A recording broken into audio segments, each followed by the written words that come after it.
बड़े होशियार हैं। घुमा फिरा के बयान करने में। दोस्तों के हाथ में तोता लग गया, उसकी गर्दन मरोड़ रहे हैं। ठीक है भैया, खुश हो जाओ, इसमें खुश हो जाओ, क्या करेंगे आप। तो अभी आपको अपने किसी बयान पे कोई सफाई नहीं देनी है? कोई सफाई नहीं देनी है, कोई चेंज नहीं करना है, कोई चेंज नहीं करना है, चाहे वो कंटेम्प्ट ऑफ कोर्ट जैसी चीज हो। हाँ, मैं तैयार है, बिल्कुल खुशी से तैयार है। मेरा सौभाग्य होगा अगर कुछ इसमें कुछ हो, आप दोस्तों को कहिए कि मैं मुझको सौभाग्यशाली बनाना है, मैं तैयार हूँ, मुझे कुछ फर्क नहीं है, क्योंकि मैं गलत नहीं हूँ अपनी जगह। हाँ, आप ये बता दीजिए कि देखो ये जुमला गलत है, इसको ऐसे नहीं ऐसे कहना चाहिए था, मैं तैयार हूँ उसके लिए। लेकिन ये कि तुम्हारा नहीं, कॉन्सेप्चुअली गलत नहीं है, लेकिन हो सकता है उसको मिस इंटरप्रेट किया जा रहा है। हाँ, ये इसको एग्री करता हूँ, और इसे मिसकॉन्सेप्ट को या इसको इसके व्याख्या को। तो सर आप ये बोल क्यों नहीं देते अपने जुबान से? आप मेरे से क्यों बुलवा रहे हैं इस बात को कि आपने जो वर्ड्स यूज करे हैं उनको हो सकता है दूसरे तरीके से पेश करना चाहिए? हाँ,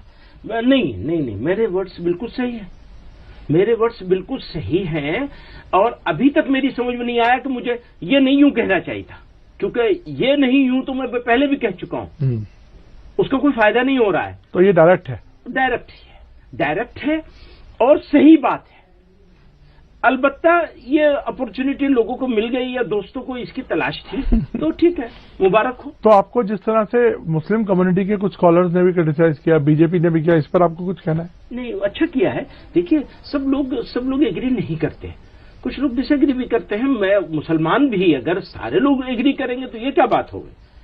कुछ लोगों को डिसएग्री करना चाहिए, और उनकी अपनी जैसे आप कई चीजों में डिसएग्री कर रहे हैं, तो इसकी वजह से हमारा आपका रिलेशनशिप खत्म तो नहीं हो जाता, ना आप गलत हो गए ना मैं गलत हो गया। ऑब्वियसली ये थोड़ी है कि तो यही तो कमाल है, यही इस्लाम का कमाल है, और यही इस मुल्क के हिंदुत्व का यानी सनातन धर्म का कमाल है कि अगर धर्म के मानने वाले लोग जो भी हैं, जिस धर्म के भी हों, देखिए धर्म युद्ध, धर्म संघर्ष, धर्म के लिए अधर्म के खिलाफ खड़ा होना हर धर्म में मौजूद है। वही जिहाद है। अर्जुन ने क्या किया था, वही है। अब इसको आप एकदम गंदी के नाली का गंदा कीड़ा बना देंगे, प्लीज ऐसा मत करिए, इसको रोकिए। इसके खिलाफ भी खड़ा होना चाहिए, मीडिया को भी खड़ा होना चाहिए। नहीं, ये हम नहीं सुनेंगे, ये हम बोलने नहीं देंगे आपको। 4 मरतबा हो जाए तो उसके बाद ठीक हो जाएगी। मैं मुसलमान दूध के धुले थोड़ा ही है, क्या बात है, आप क्या समझते हैं? बहुत सारी गलती मुझसे भी होती है, उसे दुरुस्त करना है। लेकिन इस्लाम को आप गाली बकने लगेंगे और लगातार बकते चले जाएंगे और उसको एजेंडा बना लेंगे अपना, प्लीज ऐसा मत करिए। थोड़ा हल्का हाथ रखिए, दीवार से मत लगाइए। मदनी साहब, आपने बात करी और समझाया कि आपका क्या मतलब, उसके पीछे बैकग्राउंड क्या था। धन्यवाद। उम्मीद है कि अब काफी क्लैरिटी रहेगी लोगों के दिमाग में।